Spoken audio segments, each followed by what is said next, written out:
Y a continuación, el doctor Manlio Fabio Márquez Murillo, quien es cardiólogo del Instituto Nacional de Cardiología Ignacio Chávez, es electrofisiólogo, es subdirector de Servicios de Diagnóstico y Tratamiento en el Instituto, es miembro del Sistema Nacional de Investigadores y además es el presidente actual del Consejo Mexicano de Cardiología.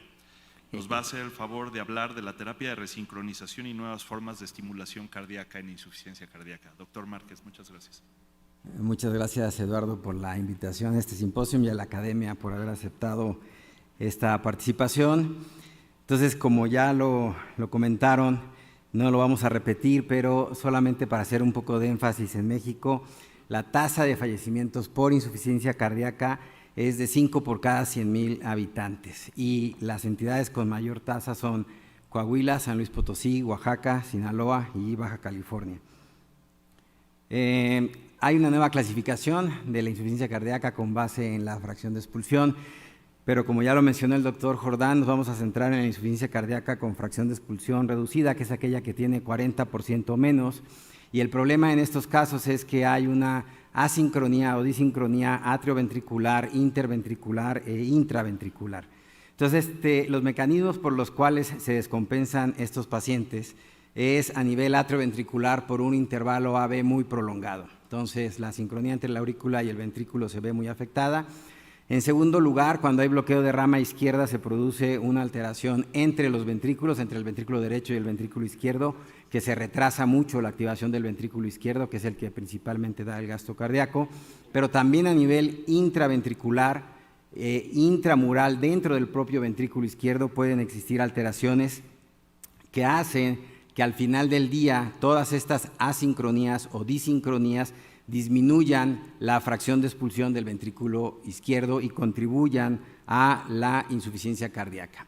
Nosotros hicimos una publicación donde hicimos un análisis de cuáles eran los efectos adversos, por ejemplo, de la estimulación convencional que se ha venido haciendo desde hace más de 60 años en el ápex del ventrículo derecho, y logramos ver en esta revisión que es muy evidente que los pacientes que mantienen la sincronía atrioventricular les va mejor que aquellos que pierden la sincronía cuando les pones nada más el marcapasos en la punta del ventrículo derecho. Y eso llevó a esta nueva terapia que se llama terapia de resincronización cardíaca, que ya también se mencionó brevemente por el doctor Jordán, donde nosotros tenemos que introducir un catéter dentro del seno coronario, avanzar una guía dentro del seno coronario y a través de esa guía avanzar un electrodo. Ahí ustedes están viendo cómo está el catéter posicionado justo en la entrada del seno coronario. Aquí está la guía que entra en el seno coronario y aquí hacemos una inyección especial para ver todo el seno coronario y entonces colocamos 3 cables. Este se puede llamar un marcapaso triple cámara. Tiene el cable convencional que va a la orejuela derecha, el cable convencional que va al ápex del ventrículo derecho, pero aquí tenemos la diferencia que es el cable que va al seno coronario. Entonces podemos estimular el ventrículo izquierdo y el ventrículo derecho al mismo tiempo o incluso modificar un poquito la sincronía entre uno y otro.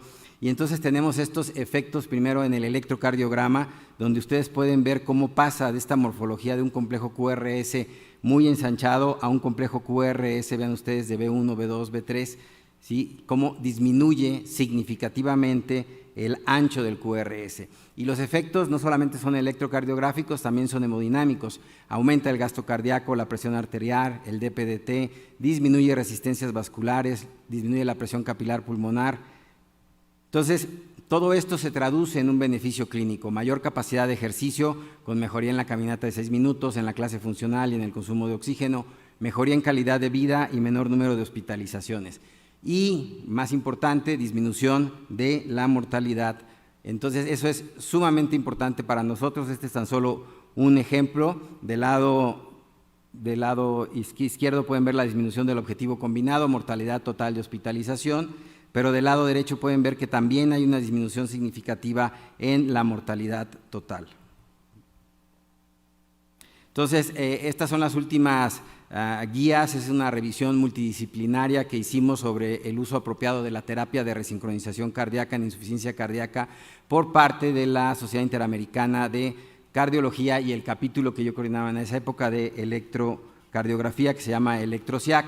Y nada más, igual que el doctor Jordán, un ejemplo, vean ustedes en este estudio, el CARE-HF, como con una diferencia estadísticamente significativa, P menor de 0.002, hay una gran diferencia en pacientes con clase funcional 3 a 4 en mejoría con la terapia de resincronización en comparación con el tratamiento médico óptimo. El detalle con la resincronización cardíaca es que hay un porcentaje de pacientes que no responden. Ese porcentaje de pacientes que no responden a la terapia puede ir hasta un 20 a 25%. Y en estos casos lo que se puede hacer es optimizar la estimulación, que era lo que yo les mencionaba. Nosotros podemos hacer que sea un poco antes o un poco después la estimulación del ventrículo izquierdo y del ventrículo derecho, y esa optimización, que se las van a presentar probablemente después en la siguiente plática, puede ayudarnos a obtener un beneficio clínico que de entrada no se haya obtenido. Entonces, las recomendaciones actuales para la terapia de resincronización cardíaca es un paciente que esté en clase funcional 2 a 4, principalmente 2, 3. El 4 tiene que estar en ambulatoria, que eso sería muy raro. Fracción de expulsión menor del 35%, ese sí es un punto crítico, de preferencia en ritmo sinusal, pero ahorita van a ver que también hay estudios en fibrilación auricular, y que ya haya pasado la terapia médica óptima, que ahorita ya vieron con el doctor Jordán que ha avanzado muchísimo. Tienen que tener un bloqueo de rama izquierda y de preferencia un ancho de QRS mayor de 150 milisegundos, ese le da una clasificación 1A, en cambio si es entre 130 y 150 sigue siendo clase 1, pero con nivel de evidencia B, y sin bloqueo de rama izquierda no, se pasan ya a clase 2 y ya no está tan indicado. Dos puntos finales de la terapia de resincronización cardíaca. Es muy importante entender el concepto de bloqueo de rama izquierda, que normalmente lo damos por hecho. Sin embargo, es importante tener estos criterios. Hay un bloqueo de rama izquierda y de rama derecha también, por supuesto, verdadero. En el caso del de rama izquierda, el ancho del QRS debe de ser mayor de 130 para mujeres, mayor de 140 para hombres, y debe de tener muescas en el QRS por lo menos en 2 derivaciones contiguas. Esta terapia de resincronización cardíaca, como está ahí mencionado en la parte inferior, puede ir sola, que le llaman TRCP en inglés, o puede ir combinada con desfibrilador, entonces se llama TRCD, la que tiene el desfibrilador. Es prácticamente el dispositivo más grande y tiene la capacidad también de prevenir la muerte súbita. ¿Qué es lo nuevo? Lo nuevo es la estimulación fisiológica. Entonces, la estimulación fisiológica es que se empezaron a buscar sitios alternativos para estimular al corazón. Desde un principio que se empezó a ver lo que les comentaba de que la estimulación desde el ápex, solo desde el ápex del ventrículo derecho, no era lo ideal, sobre todo en personas con fracción de expulsión menor del 40%. Empezaban a descompensarse de la insuficiencia cardíaca. Entonces, lo primero que se cambió fue que en vez de ir al ápex del ventrículo derecho, se fue hacia el tracto de salida del ventrículo derecho. Entonces, desde ahí se lograba alcanzar de cierta manera el sistema de estimulación más fisiológico y empezó a cambiar la historia de la estimulación cardíaca. Entonces empezamos a mudar hacia colocar ahora los electrodos en el tracto de salida del ventrículo derecho, y eso se hizo durante mucho tiempo hasta que llegó la estimulación en el GIS, de la que vamos a hablar en un momento. Entonces, lograr llegar a estimular el GIS pues tomó muchísimos años, y de ahí de estimular el GIS hemos pasado a estimular directamente la rama izquierda del sistema de conducción cardíaca, y eso es lo más novedoso.